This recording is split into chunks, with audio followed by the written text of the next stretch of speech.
Bismillahirrahmanirrahim. Assalamualaikum warahmatullahi wabarakatuh. Alhamdulillahirrabbilalamin. Bersyukur kita kehadirat Allah subhanahu wa ta'ala. Dan bersalawat kita kepada baginda Nabi besar Muhammad SAW dengan rangkaian kata Allahumma shalli ala sayyidina Muhammad wa ala ali sayyidina Muhammad. Perkenalkan, nama saya Fili Sylvia dengan NIM 22002019, anggota kelas dari Manajemen Satuan Pendidikan dari sesi 128. Yang terhormat Ibu dosen pengampu yaitu Ibu Dr. Sulastri MPD. Dan pada kesempatan kali ini saya akan menjelaskan ataupun menyampaikan ringkasan buku yang telah saya baca, yaitu terkait dengan buku Manajemen Satuan Pendidikan yang saya ambil yaitu pada tahun 2003. Judulnya yaitu Manajemen Madrasah atau Sekolah, yang ditulis oleh Maya Novitasari dan kawan-kawan. Penerbitnya Global Eksekutif Teknologi dengan jumlah halaman 200 halaman dan seperti yang tertera ISBN dan link bukunya. Selanjutnya yaitu inilah daftar isi dari buku ini, yaitu dari adanya konsep dasar manajemen madrasah, ruang lingkup manajemen madrasah sekolah, bidang garapan manajemen sekolah dan madrasah, kemudian saya melanjutkan langsung ke kepemimpinan pada madrasah, kemudian manajemen berbasis madrasah dan sarana prasarana pada madrasah, dan juga penyusunan RKM. Nah, sebelum itu buku ini saya pilih karena dalam pembahasan tentu di kelas kita telah memenuhi terkait dengan manajemen satuan pendidikan, yaitu di tingkat pendidikan formal seperti SMA, SD, SMP. Nah, pada kesempatan kali ini saya akan membahas terkait dengan di sisi madrasahnya, karena kita mengetahui bahwa pendidikan di Indonesia bukan hanya sebatas yang di formal sekolah umum saja, tetapi juga madrasah yang seperti yang ada di sekeliling kita. Mari kita bahas dari bab 1, yaitu tentang konsep dasar manajemen madrasah. Nah, dari dasar-dasar manajemen madrasah ini kita mengetahui bahwa pendidikan ini adalah sebuah usaha yang dilakukan oleh manusia untuk menggali potensi, dan tujuannya adalah untuk peningkatan mutu SDM. Nah, menurut Griffin tahun 2016 menyatakan bahwa manajemen ini adalah proses sistematis mencakup perencanaan, pengambilan keputusan, organisasi, kepemimpinan, dan pengadilan. Selanjutnya, menurut Miles tahun 2012 menyatakan bahwa manajemen ini disoroti aspek manajernya atau pelaku yang melaksanakan, kemudian metode yang akan digunakan, dan pengaruh sosial dalam organisasi. Maka dapat kita simpulkan bahwa manajemen yang terlaksana di madrasah itu sama halnya yang dilaksanakan di manajemen pada umumnya. Nah, dari manajemen ini pun di madrasahnya, implementnya itu belum ada format baku yang mengatakan bahwa perbedaan dari madrasah dan sekolah umum itu berbeda, namun dijalankan secara khas ataupun adaptif sesuai dengan kondisi lingkungan madrasah tersebut, kebutuhannya, dan juga memiliki dan menggunakan prinsip umum dari manajemen yang ada secara umum, seperti dari planning, organizing, executing, dan controlling.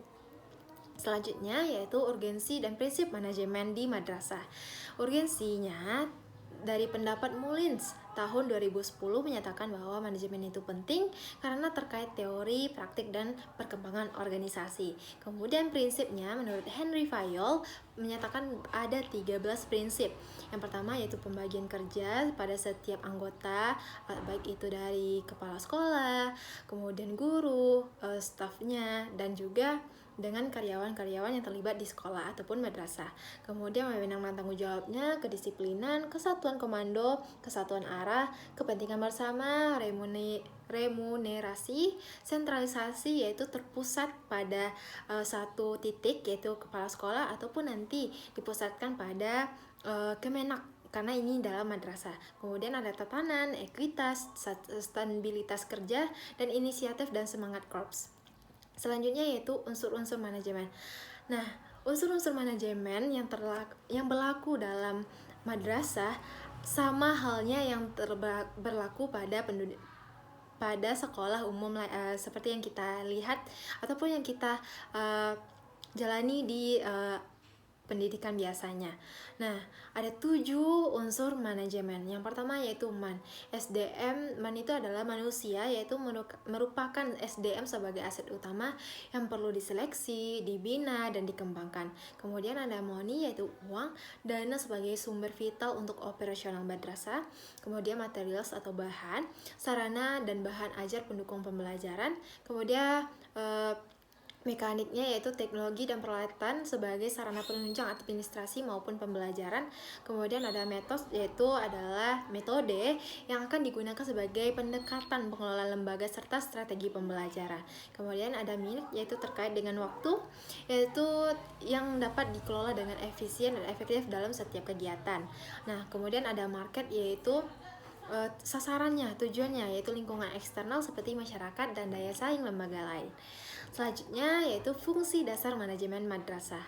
Menurut pakar itu beberapa pendapat yang dikutip dari buku ini. Menurut Griffin menyatakan bahwa fungsi utama manajemen yaitu dari perencanaan, pengambilan keputusan, pengorganisasian, memimpin dan mengendalikan. Kemudian menurut Miles yaitu menyatakan bahwa ada perencanaan strategis, pengorganisasian, pengarahan individu, tim serta pengendalian.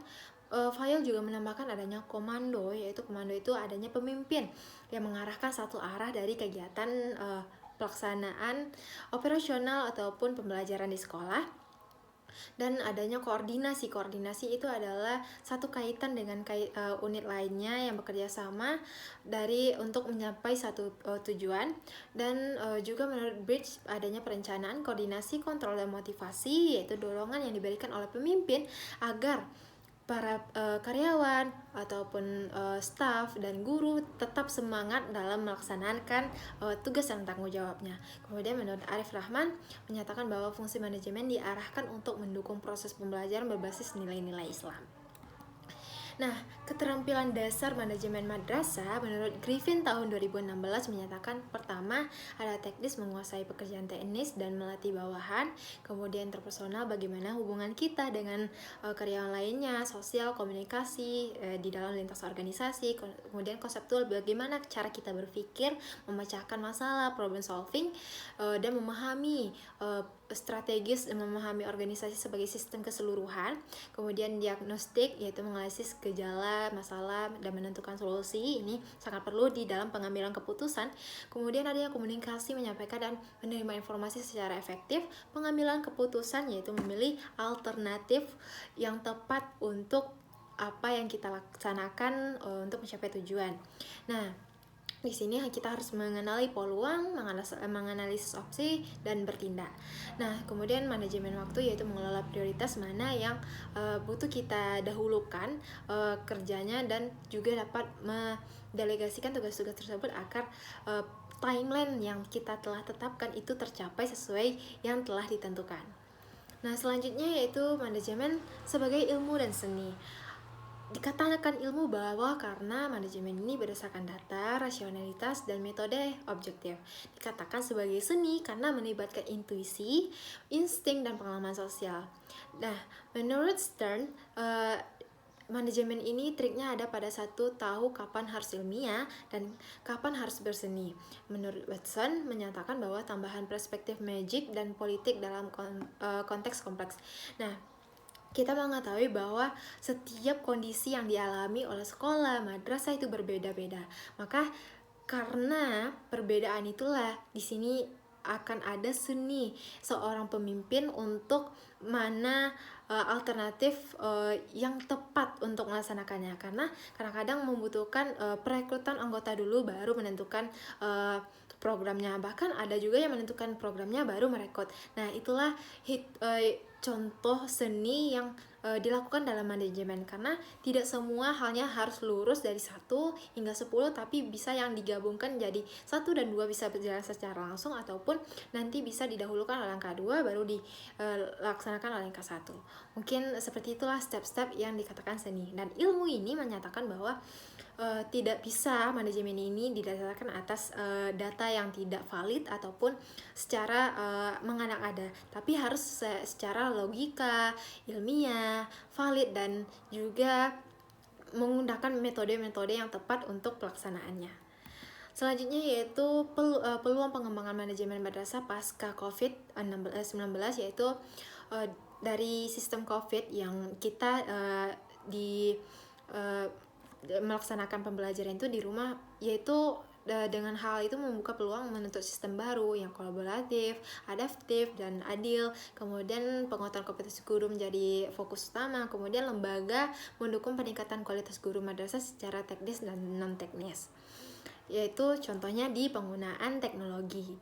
Nah, selanjutnya yaitu kita beralih ke bab 2. Bab 2, ruang lingkup manajemen madrasah dan sekolah. Di sini kita akan membahas yang pertama yaitu ruang lingkup dan aspek-aspek manajemen madrasah. Ruang lingkup dari pembahasan ini yaitu manajemen madrasah meliputi dari perencanaan, pengorganisasian, pengarahan, pengawasan terhadap seluruh sumber daya dalam rangka meningkatkan kualitas pendidikan Islam. Nah, ini seperti yang kita ketahui, ini apapun yang dilaksanakan madrasah sama halnya yang dilakukan di pendidikan formal setingkat SD, SMP, dan SMA. Kemudian juga aspek-aspeknya itu sama dengan sekolah lain seperti manajemen kurikulum, manajemen sumber daya manusia, manajemen keuangan, manajemen aset, dan informasi. Nah, tantangan dan peluang manajemen madrasah ini yaitu pertama, perubahan kurikulum tantangannya itu perubahan kurikulum yang dinamis, kemudian persaingan antara lembaga pendidikan, adanya keterbatasan anggaran dan sumber daya manusia, dan kurangnya transparansi dan profesionalisme guru dalam pelaksanaan tugas mengajarnya di sekolah, ataupun profesionalisme dari wakil ataupun kepala sekolah yang belum memupuni ataupun belum maksimal secara kepemimpinannya.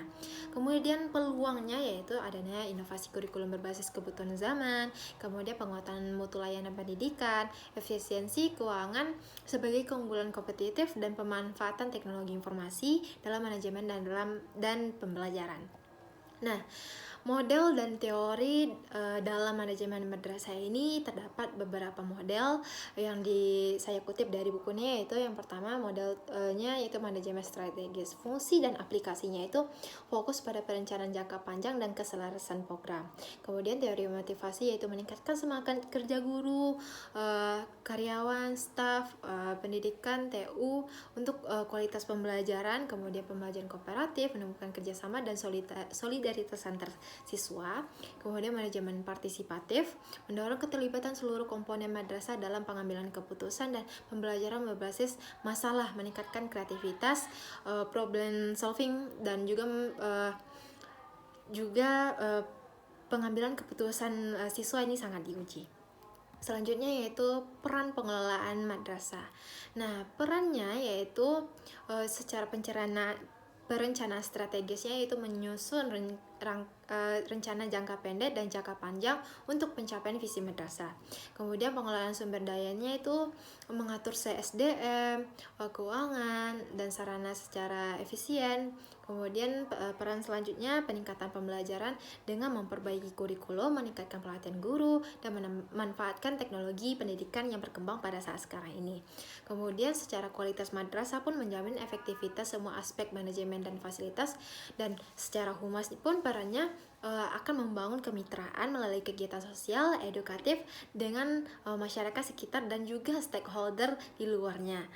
Nah, evaluasi dan monitoring manajemen madrasah ini, kalau secara evaluasinya itu dievaluasi tujuan, kemudian adanya indikator di dalamnya agar kita dapat menentukan apakah ketercapaian dari madrasah ini benar-benar tercapai atau tidak.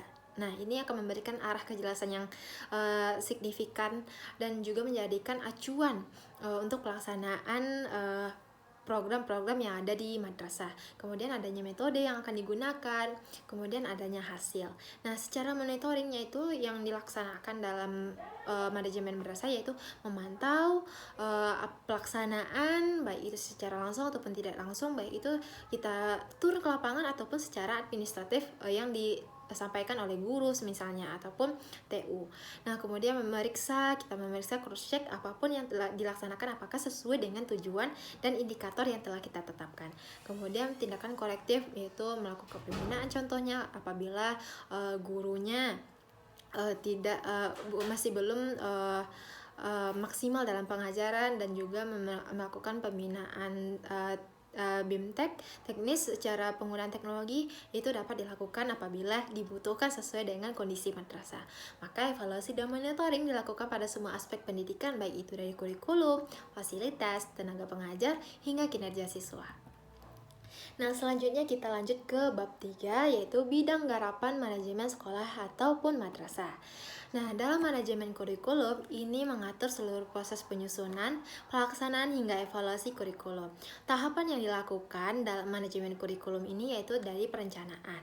Nah, perencanaan ini kita menentukan apa tugas guru, jadwal pelajarannya, program pembelajaran, kemudian pengorganisasiannya itu desain bahan ajar yang agar mudah dipahami, dan juga pengorganisasiannya juga dapat terkait dengan siapa nantinya yang akan melaksanakan pembuatan seperti silabus, RPP, ataupun sekarang dikenal dengan modul. Nah, kemudian ada selanjutnya pelaksanaan pengajaran kelas dan adanya supervisi sekolah baik itu secara langsung ataupun tidak langsung. Nah, baru selanjutnya evaluasi analisis hasil belajar siswa untuk perbaikan peningkatan mutu pendidikan di madrasah tersebut. Selanjutnya yaitu yang kedua, manajemen kesiswaan. Manajemen kesiswaan ini bertujuan untuk membina siswa sejak dari tema awal hingga lulus secara holistik, secara keseluruhan. Nah, kegiatannya itu yaitu dari analisis kebutuhan.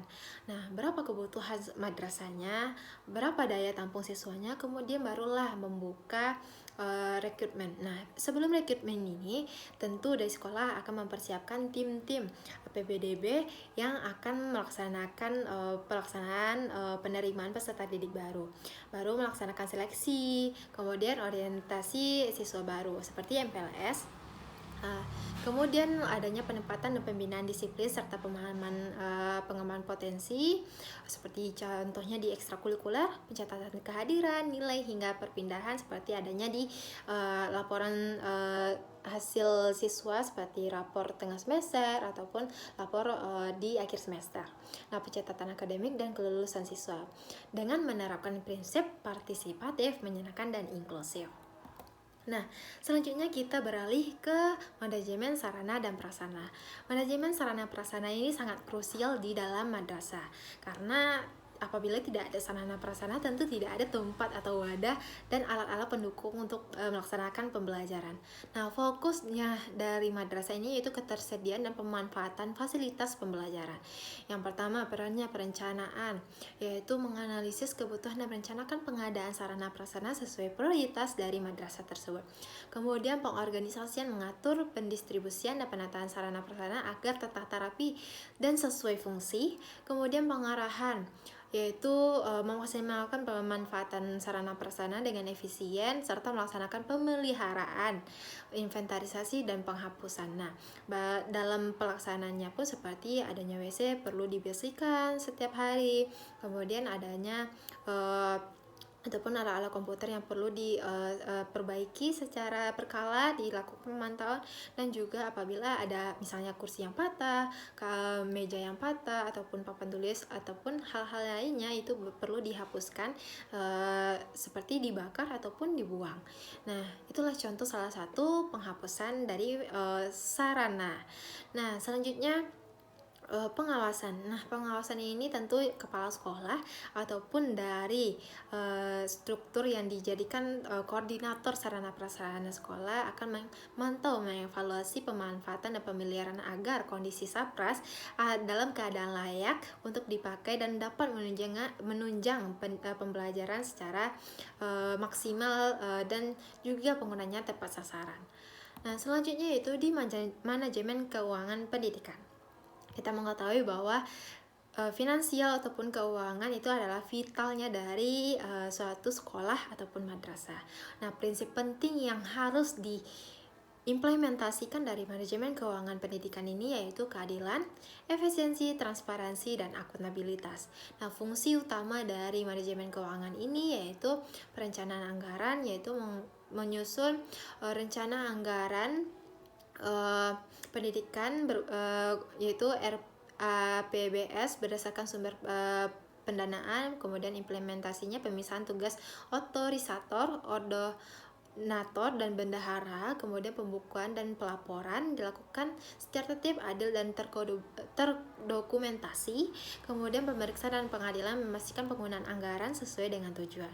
Nah, sumber dana yang biasanya dalam manajemen keuangan itu dapat dari pusat atau daerah, seperti dari adanya APBN, kemudian ada dana menapos, dan juga dari sumbangan komite ataupun SPP dari orang tua, masyarakat yang tidak bersifat mengikat ataupun sesuai dengan kondisi dan kesepakatan dari madrasah tersebut.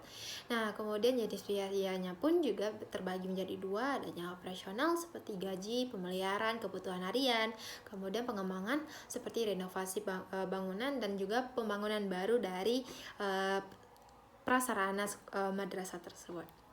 Lanjut selanjutnya manajemen humas atau manajemen hubungan masyarakat. Nah, fungsinya daripada ini yaitu menjalin kemitraan strategis antara sekolah dan masyarakat untuk mendukung perkembangan peserta didik dan program pendidikan.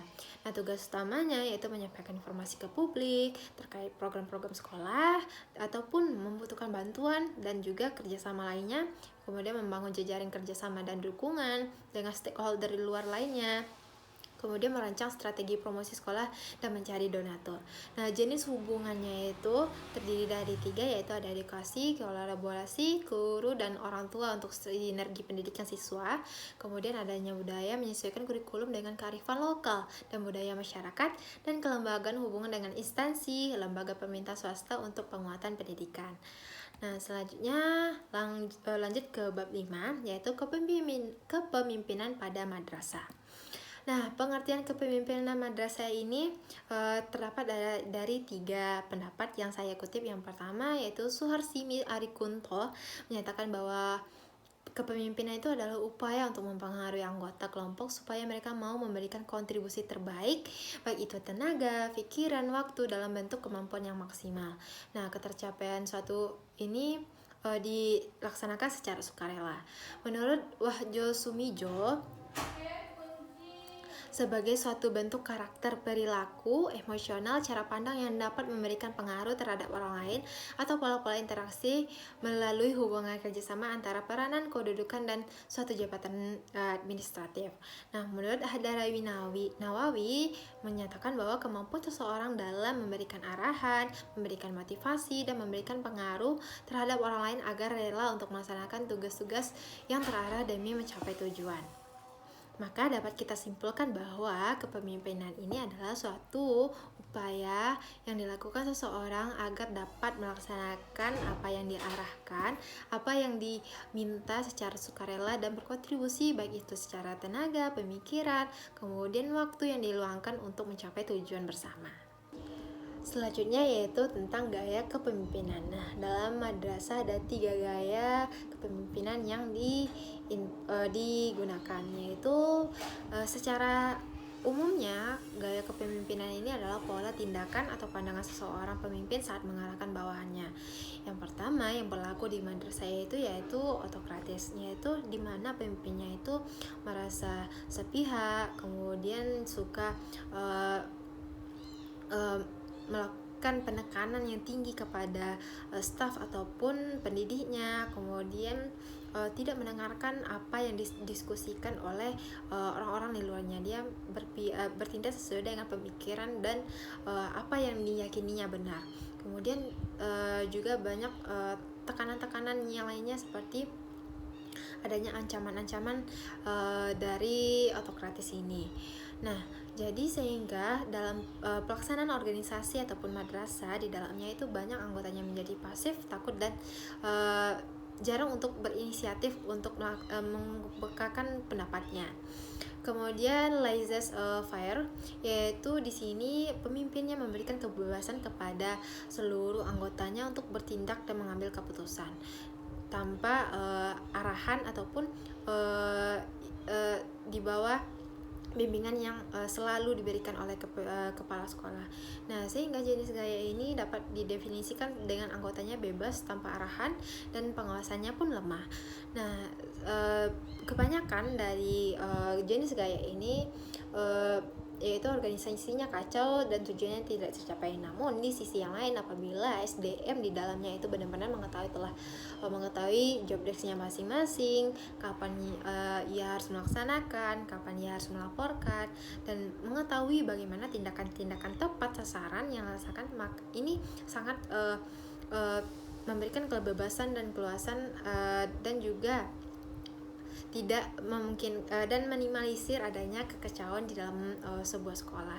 Itu tergantung bagaimana situasi dan kondisi yang digunakan oleh pemimpin ataupun kepala sekolah di madrasah tersebut. Kemudian adanya demokratis, dan inilah yang sering digunakan di sekolah manapun ataupun di organisasi manapun. Nah, itu yang mana ciri-cirinya itu terbuka, partisipatif, musyawarah, dan melibatkan seluruh anggotanya untuk mengambil keputusan. Nah, jenis gayanya pun itu inovatif, kolaboratif, dan hasilnya pun lebih baik sesuai dengan kesepakatan bersama. Nah, aspek-aspek yang perlu diperhatikan dalam kepemimpinan madrasah ini yaitu pengembangan administrasi kurikulum yang pertamanya, yaitu pembagiannya itu dari jadwal pembagian tugas, bahan ajar, evaluasi, laporan.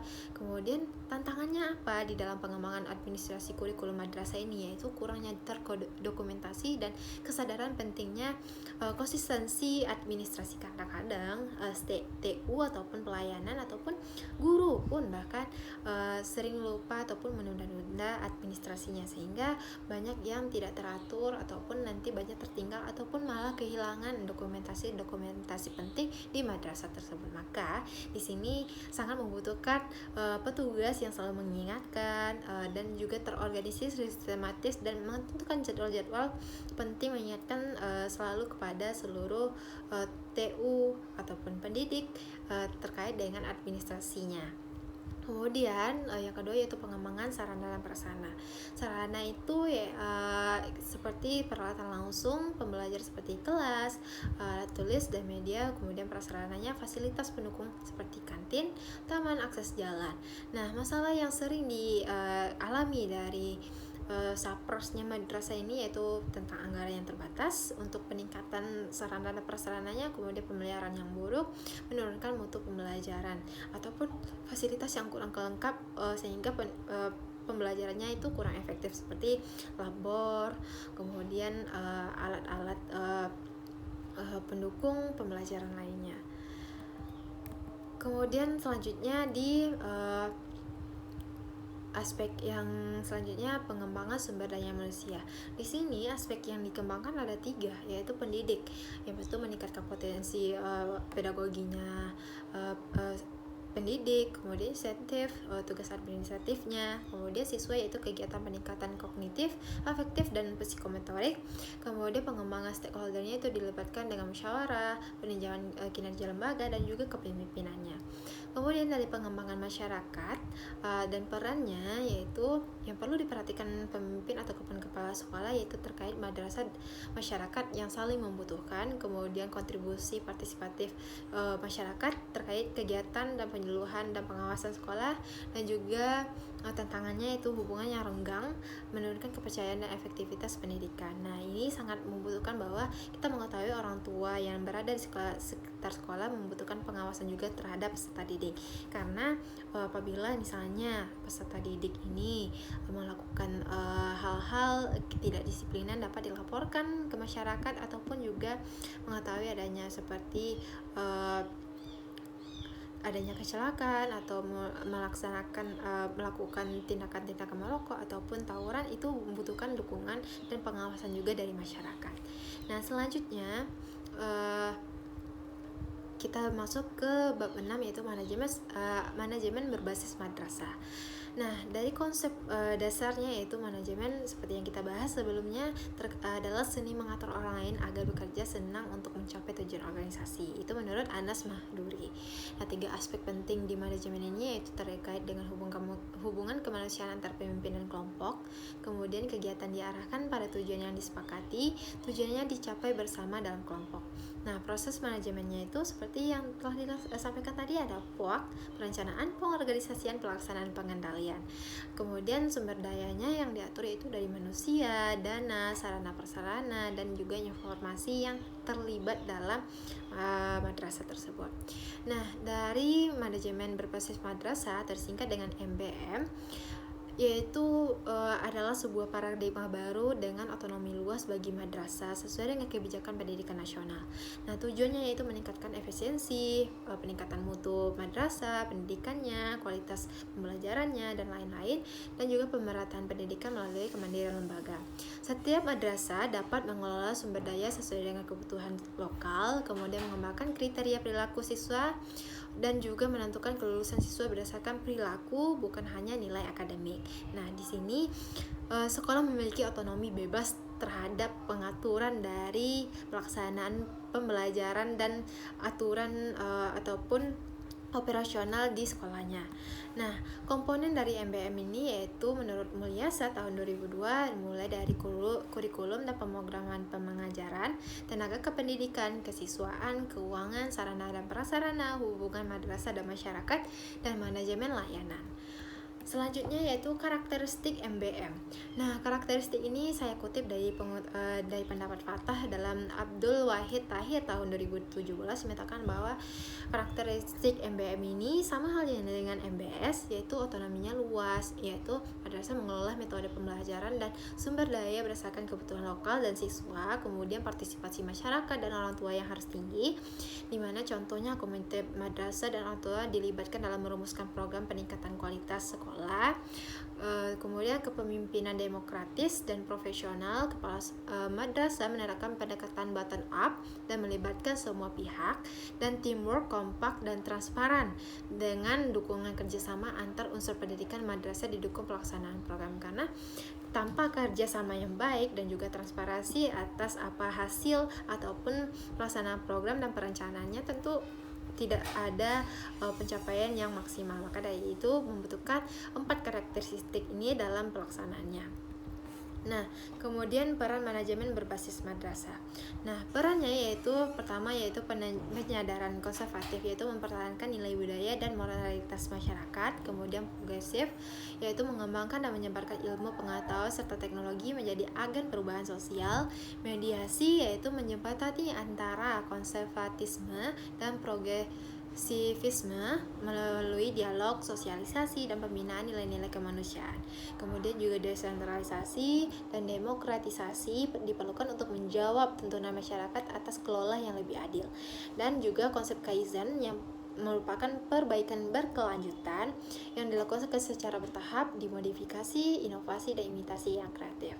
Ini pendapat dari Danim tahun 2017. Nah, karakteristik MBM ini sangat mendukung dari peran manajemen berbasis madrasah, maka harus dipahami baik itu dari kepemimpinannya ataupun dari staff dan juga pendidik di madrasah ataupun sekolah. Nah, tujuan MBM ini yaitu pertama meningkatkan efisiensi dan pengelolaan sumber daya, meningkatkan mutu pendidikan melalui inovasi dan profesionalisme, mewujudkan pemerataan pendidikan dengan dukungan masyarakat dan tanggung jawab pemerintah bagi yang kurang mampu, memberdayakan madrasah secara mandiri agar dapat menyelesaikan persoalan lokal dengan fleksibilitas, dan meningkatkan relevansi pendidikan melalui kurikulum yang konseptual dan inovatif. Nah, selanjutnya kita lanjut ke bab 7 yaitu tentang sarana dan prasarana pada madrasah dan sekolah. Terkait dengan sapras ini, sarana di dalam pengertiannya kita mengetahui bahwa sarana itu adalah semua perangkat yang digunakan langsung di dalam pembelajaran. Contohnya seperti ATK, spidol, meja komputer, media, alat peraga, dan lain-lain. Kemudian prasarana adalah tempat wadah yang seperti fasilitas yang menunjang secara tidak langsung seperti bangunan, lapangan, ruang perpustakaan, musola, parkiran, dan layanan khusus lainnya. Nah, dan manajemen sarana prasarana ini adalah proses pengelolaan alat dan fasilitas yang mendukung kelancaran pendidikan. Tujuan dari prinsip dan pengelolaan sapras ini yaitu yang pertama pengadaannya yang selektif dan efisien, kemudian agar pemanfaatnya secara tepat dan hemat, efektif juga dan efisien juga, dan dapat mendukung secara maksimal dari pembelajaran dan pemeliharaannya agar siap pakai di setiap waktu. Nah, dan juga mengurangi adanya kecelakaan ataupun resiko atas ketidaklayanan sarana prasarana. Nah, prinsip pengelolaannya pun yaitu dari kesiapan fasilitas setiap saat, efisiensi biaya dan penggunaan, administratif sesuai regulasi, dan kejelasan tanggung jawab di setiap personil, dan kekompakan dan komunikasi tim. Tahapan Kemudian tahapan pengelolaan SAPRAS. Tahapannya itu melalui dari perencanaan. Apa kegiatan utamanya, yaitu identifikasi kebutuhan, inventarisasi, dan penganggaran. Tujuannya itu untuk menentukan kebutuhan secara efisien dan tepat guna. Kemudian adanya pengadaan di sini ada seperti pembelian, hibah, daur ulang, sewa, ataupun nanti bisa didapatkan dari lelang. Nah, tujuannya itu mengisi kekurangan dan mengganti barang rusak dengan prosedur yang sah. Dan selanjutnya yaitu distribusi penyaluran barang ke unit pengguna, seperti penyaluran ke kelas-kelas ataupun ke ruangan kerja staf, dan juga menjamin barang diterima secara tepat, jenis, sasaran, waktu, dan aman. Nah, selanjutnya pemakaian dan pemeliharaannya itu digunakan secara rutin, penggunaan harian dan perawatannya secara berkala, dan memastikan agar barang ini, sarana prasarana ini awet, siap pakai, dan aman digunakan. Kemudian inventarisasi ini adalah kegiatannya pencatatan, pemberian kode, pelaporan teknis agar memudahkan mengenali barang-barang tersebut untuk dievaluasi, untuk dicek apakah itu rusak ringan, masih baik, ataupun rusak berat, ataupun yang perlu dimusnahkan. Ini perlu diinventarisasikan. Nah, tujuannya itu dokumentasinya lengkap sebagai acuan pengelolaan dan audit. Nah, ini memudahkan misalnya dari pihak dinas ataupun Kemenang membutuhkan data-data sarana prasarana dapat terlampir dengan baik dan terdata dengan baik di dalam pelaporannya. Kemudian penghapusan, yaitu penilaian kelayakan, pengajuan penghapusan dan dokumentasi resmi, dan untuk tujuannya itu mengurangi aset tidak layak pakai secara legal dan transparan. Nah, selanjutnya pengendalian, monitoring, evaluasi, laporan pengawas. Tujuannya yaitu menjaga efisiensi, efektivitas penggunaan SAPRAS secara menyeluruh. Selanjutnya kita di bab terakhir, yaitu penyusunan rencana kerja madrasah. Nah, kita mau mengetahui bahwa setiap program dari madrasah itu membutuhkan perencanaan yang matang dan juga persiapan baik itu personil, kemudian sumber dayanya, bahannya, finansialnya, itu membutuhkan persiapan yang matang. Nah, bagaimana rencana kerja madrasah ini bisa siap digunakan dan bisa terimplementasikan dengan baik? Nah, kita harus mengetahui dulu dokumen perencanaannya itu apa-apa saja yang dibutuhkan di madrasah.